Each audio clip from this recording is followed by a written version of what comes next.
नारायण की पूजा सर्वोत्तम पूजा है। नारायण की पूजा निर्गुण पूजा और सगुण दोनों में आती है।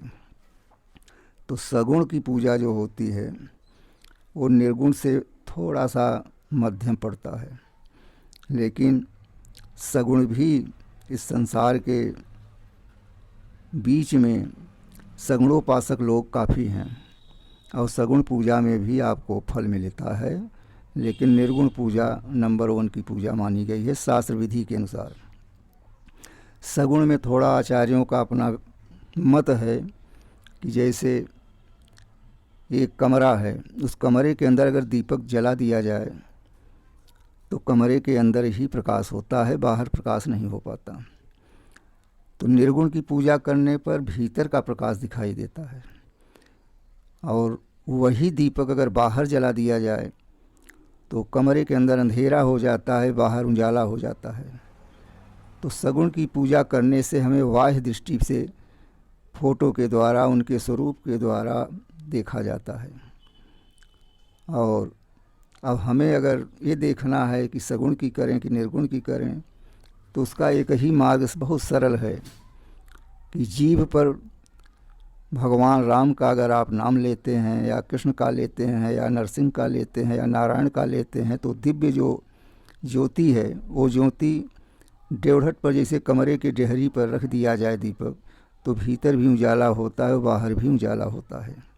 उसी प्रकार से हमारा निर्गुण और सगुण है, ये दोनों समकक्ष ही हैं, लेकिन निर्गुण जो अंतःकरण के मार्ग को शुद्ध करता है और सगुण जो है बाह्य आडंबरों को देखता हुआ भी अपने फल को पूर्ण करता है। इसलिए सगुण से अच्छा तो निर्गुण है, लेकिन जब तक व्यक्ति किसी चीज़ का दृश्य नहीं देखता है इन बाह्य आँखों से अपने, तब तक उसे विश्वास श्रद्धा नहीं हो पाती। तो श्रद्धा और विश्वास को रखने के लिए हमें पहले किसी रूप को देखना पड़ता है। तो सगुण में रूप की वंदना की गई है, निर्गुण में निराकार रूप में उसमें कोई आकार नहीं है।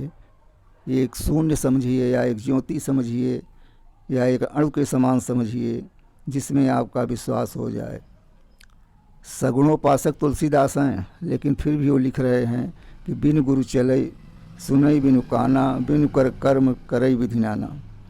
तो इस संसार में वही श्रेष्ठ है जिसके न हाथ है, न पैर है, न मुख है, न आँख है, कोई अवयव स्वरूप का नहीं है, फिर भी वो सारे सगुणों को, सारे देवताओं को, सारे जीवों को उत्पन्न करता है, भरण पोषण करता है और समाप्त भी कर देता है। इसलिए अपने थोड़े से कार्य की वृद्धि देख करके ब्रह्मा विष्णु की रचना किया।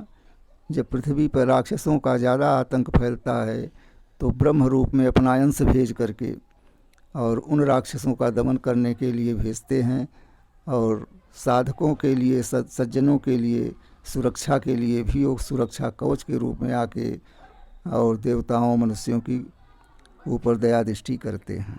इसलिए नारायण सर्वोपरि हैं, नारायण की पूजा सर्वप्रथम है।